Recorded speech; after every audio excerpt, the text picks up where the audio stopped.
श्री राम नमस्कार। आज 21 मई 2024 एक नई कहानी के साथ आपसे जुड़ा हूँ। टॉम स्मिथ एक इंसान जो बहुत बड़े हुद्दे पे एक कंपनी में एडमिनिस्ट्रेशन का काम करता था। ज़िंदगी कटती गई, उम्र हो गई और एक दिन ऐसा हो गया कि अब आज का दिन उसके ज़िंदगी का आखिरी दिन था।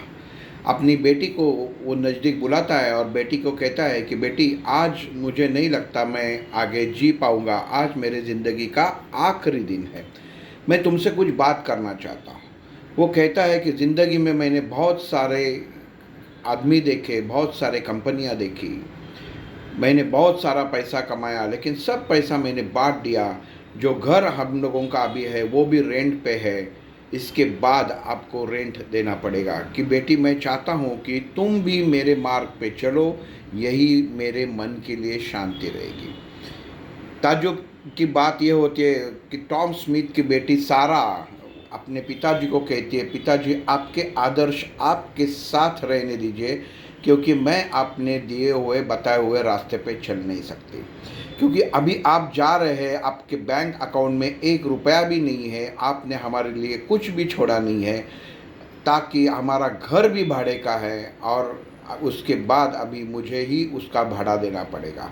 आपके साथ जो लोग काम करते थे उन्होंने ज़िंदगी में भले गलत मार्ग से बहुत सारे पैसे कमाए, बहुत सारे बिजनेस चालू किए, उन्होंने अपने बच्चों की फ्यूचर देख के उनमें कोई ना कोई उनके लिए तजवीज़ करके रखी थी। लेकिन मैं आपको बताती हूँ पिताजी कि मैं आपके मार्ग पे नहीं चल सकती। बस बात सुन ली, टॉम स्मिथ का आखिरी सांस रुक गई।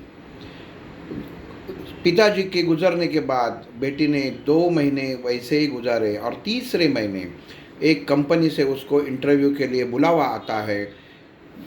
वर्ल्ड ऑर्गेनाइजेशन ऑफ एम्प्लॉयमेंट, जहाँ पे जितने जितने लोग हैं वहाँ का एम्प्लॉयमेंट का वहाँ पे काम होता था।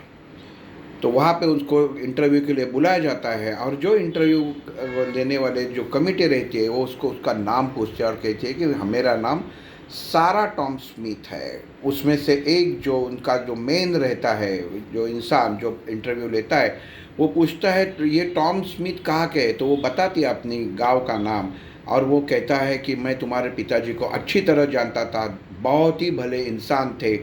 एडमिनिस्ट्रेशन के उसमें जब मुझे दिक्कत आ गई, मेरे फॉर्म पे साइन करने वाला कोई नहीं था, तो आपके पिताजी ने मेरे फॉर्म पे रिस्पॉन्सिबिलिटी की जगह साइन कर दिया, जिसकी वजह से मुझे कंपनी में नौकरी मिल गई। मैंने उनके आदर्शों के ऊपर चलना चालू किया और मैं आज ये कंपनी का मेन चेयरमैन बन गया हूँ। बेटी, आपको बाकी कुछ बोलने की ज़रूरत नहीं है, आपको नौकरी दी जाती है, बाकी आपको सवाल कोई भी पूछा नहीं जाता।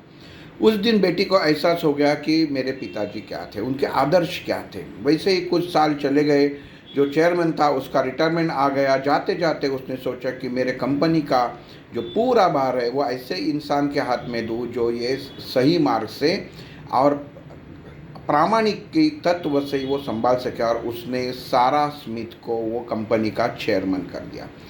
बेटी को बहुत दुख हुआ कि मैंने पिताजी को उनके आखिरी समय में कुछ ना कुछ गलत बोल दिया, लेकिन जो पिताजी ने मार्ग कहा था वही सच साबित हो गया और वही रास्ते से चलते आज वो चेयरमैन बन गई थी। और उसकी मुलाकात एक न्यूज़पेपर वाला ले रहा था, न्यूज़ चैनल ले रहा था।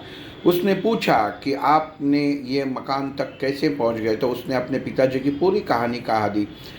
खुद का भी उसके ऊपर कितना विरोध था, किस वजह से था, वो भी बता दिया। लेकिन आखिरी में उन्हें कहा कि मेरे पिताजी का कहना सही था, ज़िंदगी में पैसा, संपत्ति, घर, गाड़ी, ये सब चीज़ें जो है वो परमानेंट नहीं है, टेम्पररी है। आप जो इंसान जो लोगों के साथ बर्ताव करते हैं, लोगों के साथ आपका रिश्ता रखते हैं, ज़िंदगी में आप दूसरों को जो मदद करते हैं, उससे ही आप जीते वक्त और मरते वक्त और मरने के बाद याद रखे जाते हैं।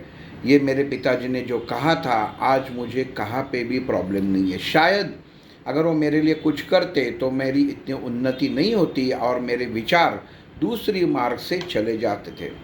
मैं इसके लिए मेरे पिताजी का मैं बड़ा एक तैल चित्र बना के मेरे घर में लगाया हूँ, मीन्स लगाया है कि ताकि कोई भी आने के बाद वो देखे कि ज़िंदगी कैसे गुजरनी चाहिए। दोस्तों ये कहानी थी, कहानी एक कहती है, कहानी का सारांश ये है, ज़िंदगी में केवल पैसा ही सब कुछ नहीं है, संपत्ति ही सब कुछ नहीं है।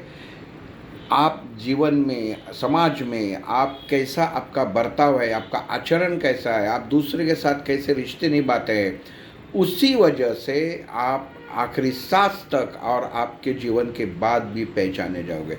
बस यही थी कहानी। मनुष्य जीवन, आज से आप ठीक से सुधरना और वो मार्ग पे चलना चालू करो जो सत्य का मार्ग है। शायद आप भी कल बड़े नाम से पहचाने जाओगे कि आप एक अच्छे इंसान थे। यही थी आज की कहानी। कल एक नई कहानी के साथ मिलेंगे। सबका दिन शुभ हो। जय श्री राम।